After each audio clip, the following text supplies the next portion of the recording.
I'm going to take the liberty, Sadhguru, to do what I normally do on my television show, which is a rapid fire round. Normally the end of this round… When I was young, I watched a lot of, Wild West movies. Right. So when you fire, I also fire, all right? No, but no, I promise you, this is not that kind of… You're not in my line of fire at all. I will not take the liberty of being that person. These are just quick questions which when I ask for one word, you have to stick to that. Because sometimes you have a tendency of not exactly answering the question asked. But you give such a profound and prolific retort back that it makes you very satiated. But in this case, my only request is that if it's one word, then it's just one word. Okay. And the end of this, normally, you get a hamper, but in the absence of a hamper here, you already have something, right? Yes. So, or this beautiful bouquet that is right next to you. But so there's no hamper, but you will get my utmost gratitude. Thank you. All right, very simply, what is the one thing that is essential to living a balanced life? Sense.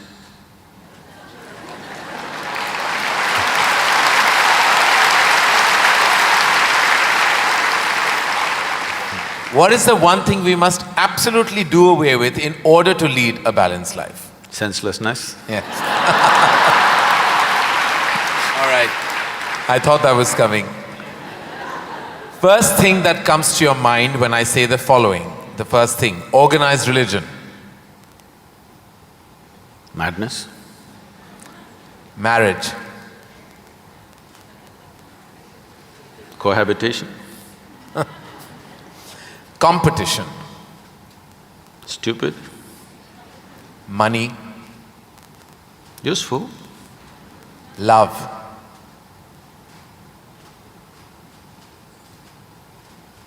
Can I say a sentence? Yes. I will allow that. Most beautiful, but unfortunately crippling for most people. If I can little elaborate that, see, if something unpleasant cripples you, something nasty cripples you, it's acceptable. When something beautiful cripples you, it's a true disaster.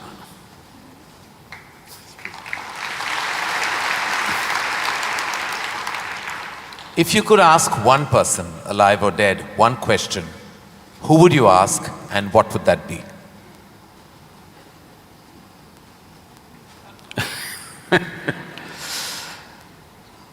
I really sorted out all my questions because I did not spend time educating myself or doing anything. I spent my entire life sorting out every damn question I had. I've kind of run out of questions. And you certainly have not run out of any answers and you never will. Best advice you have ever received? Nothing. Never? No. I never sought, nor did I receive. I made myself in such a way I'm incapable either of seeking advice or giving advice.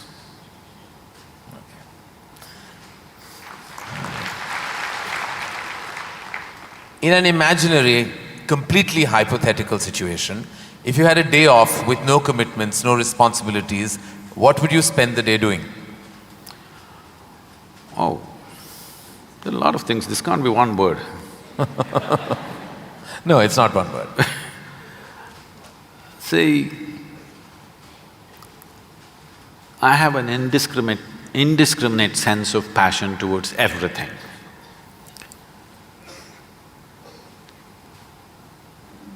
There were lots and lots of things I did at one time, but these days, time is not allowing me to do that, so generally if I have little time, all I do is play golf. Because that's safe and within the city and I can get back in time for something else to be done. But if an entire day is left to me, which they've not done for a long time, They've not left it to me. If that happens, I will close my eyes and sit because that is the best, I am at my best when I truly have nothing to do.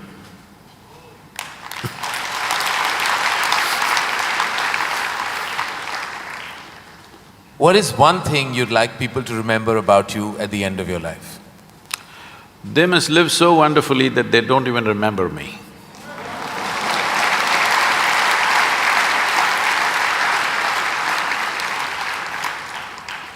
If you found a way to travel through time, where would you go?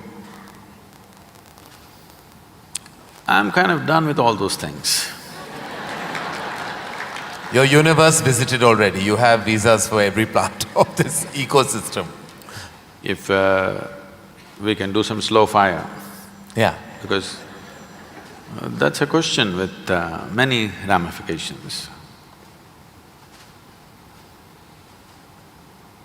This, for example, traveling in the world, we jetted around and now we want to travel to the Mars, we want to travel to another place. And now that's not enough, we want to travel into the past and future. All this longing is again exploratory in nature. Whether you go on vacation to Maldives or you want to go to Mars, it is fundamentally exploratory. Maybe you're also thinking of relaxation and pleasure and whatever, but essentially it's exploratory, otherwise why can't you do it here? It's something that you want to do, you want to touch another place. This longing is there in the human being only as long as the life that you are remains in a seed form. That is, it did not sprout and blossom. This happened when Adi Yogi was expounding the science of yoga and talking about the nature of the cosmos, how it's related to your individual self and what you can do with it. Then the seven sages who were with him, they asked, what is the nature of this cosmos? How big is it? Where does it begin? Where does it end? So he laughed and said, your entire cosmos, I can pack it into a mustard seed. Because your ideas of time and space are essentially because you're living within the framework of your intellect. If you cross that dimension, then there is no such thing as time and space. Everything is here and now. So, traveling through time, space, no, it means nothing to me because it's difficult to express, difficult to articulate. If I sound little… I have a reputation of being very logical, but if I sound illogical or silly to you, you can blame it on my jet lag. I just come from United States after 6 weeks, so you can say, maybe he was jet lagged, that's why Sadhguru is saying something silly. But I'm fine. I'm saying this because you can't fit the universe into your silly little logic. Today's human being is too overly enamored with their own logic that they're missing the entire life. The gamut of phenomena that's happening in the existence is missed because the only way you can accept anything is it has to fit in to the square hole of your logic. Anything that doesn't fit into your logic, you will reject. In this, you rejected the entire cosmos. In this, you have rejected the magic of life. You have become a slave of logic and completely missing the magic of life. So, this time, space, all this stuff is because intellectually you're trying to dissect the universe and try to understand this. Tell me, if you sit here, suppose you're very joyful, do you see, you will not know how the day passed off. And if you're depressed, do you see the day won't pass? So time is a consequence of the miserable nature of human existence. If you are truly blissed out and ecstatic, you wouldn't know what is a day, what is a year, what is a lifetime, you wouldn't know. There have been times I sat down, I didn't realize, I thought it's 5 minutes, but people gathered around and started molesting my feet. Well, because in their understanding, I sat there for many days or whatever. This idea of time and space is a very convoluted idea simply because people are stuck in the framework of their logic. My work, my fundamental work is to take people beyond the framework of logic into the true magic of existence, our own existence. But it takes a lot of time. Still, my reputation is of being very logically correct because I'm still trying to woo them still wooing them, you know. For the real thing to happen, they will take a long time, unfortunately, because they have become such slaves of their logic. What is the first thing you notice when you meet a person? Just everything. Everything. Everything. Past, present and future.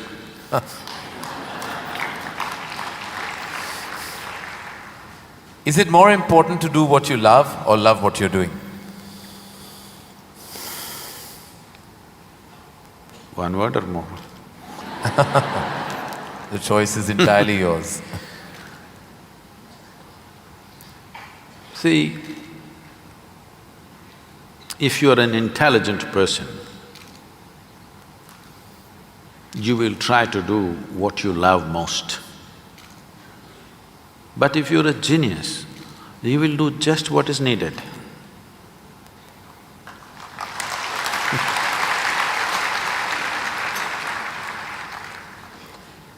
If you could be invisible for a day, what would you do?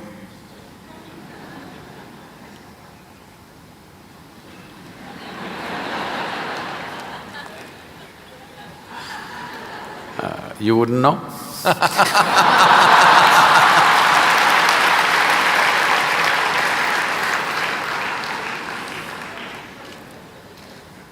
With due respect, what is your biggest weakness? Biggest? What is your biggest weakness? See, what normally people treat as weakness in their lives. Okay, let me give a normal answer. Why? Why am I going into all this? Already you said I'm what? What is the word? Sashayed.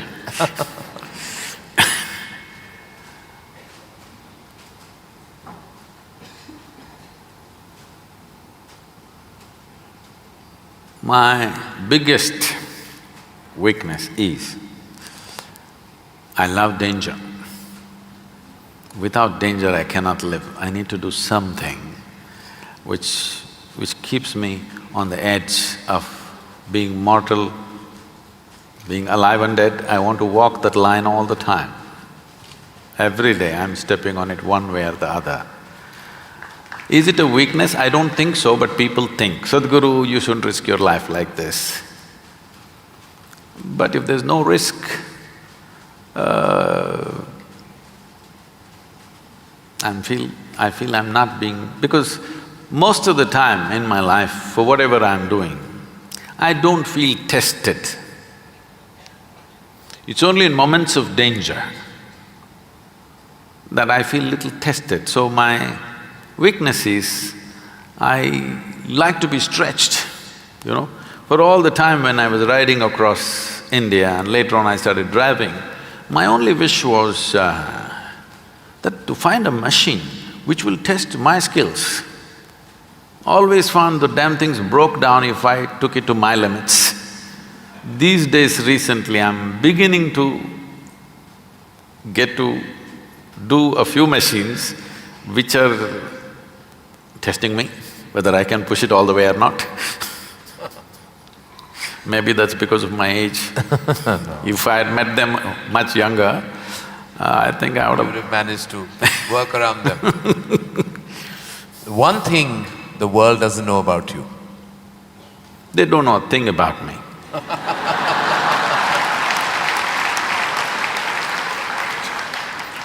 That's a fact. And the one thing you wish you could change about yourself? Oh, I never looked at that. I could speak Hindi. No, I'm sorry, Marathi.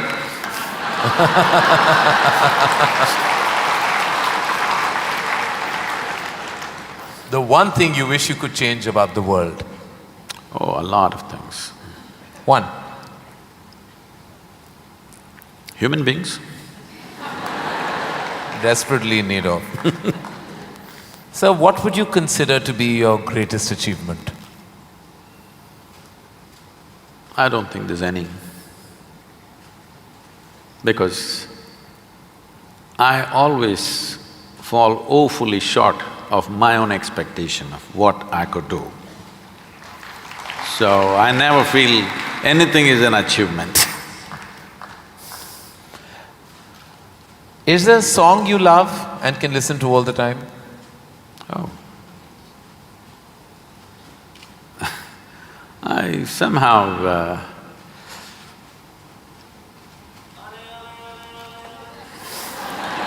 nah. Probably because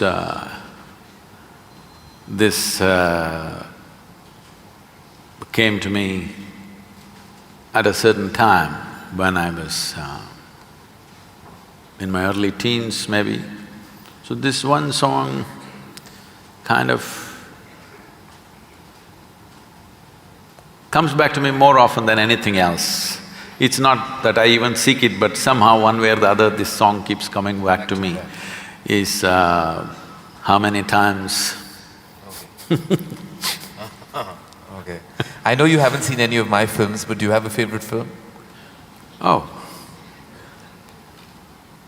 I've seen many good movies. At one time I saw a lot of them. I've not seen much of Indian cinema, but I saw a lot of,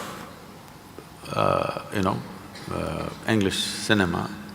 But one movie that I thoroughly enjoyed at that time, because on that day the way things happened, many life situations fell together and everything, was Roman Holiday. Oh. Well, I have to say that that's the first film I've ever seen in my life. My mother took me to the cinema. Here we are. It is true. Roman Holiday is the first film I ever saw. It was my introduction to the big screen. I'm glad I have something in common with you. That image of Audrey and Gregory Peck is somehow just stayed with me. Wonderful. It was probably my age. Yeah. Oh, it must have been. Something you enjoy doing and wish you had more time for? I wish I had more time, because I made myself like this, that there is nothing that I enjoy or do not enjoy. I make sure I enjoy everything that I do, including simply sitting quietly or talking to somebody or doing whatever, because my activity is not limited to one area, so many things. If you did not enjoy everything that you do and do not do, you will go insane trying to manage so many things. But I will not go insane, because I enjoy being alive. Activities, anything is okay. Everything I do, I enjoy. Small things, big things, every kind of thing. Most profound things and silly things, I enjoy thoroughly. Should us all. Lastly, in a biopic made on you, who would play you? But who would make a biopic first of all? No, there would be lots of interested people. Maybe you should animate. I don't think you would want that. Well, that is the end of the rapid fire, and you totally deserve the hamper that doesn't exist on this platform. But it's a virtual hamper that I've given to you with my love, gratitude and deepest amount of respect. Thank you.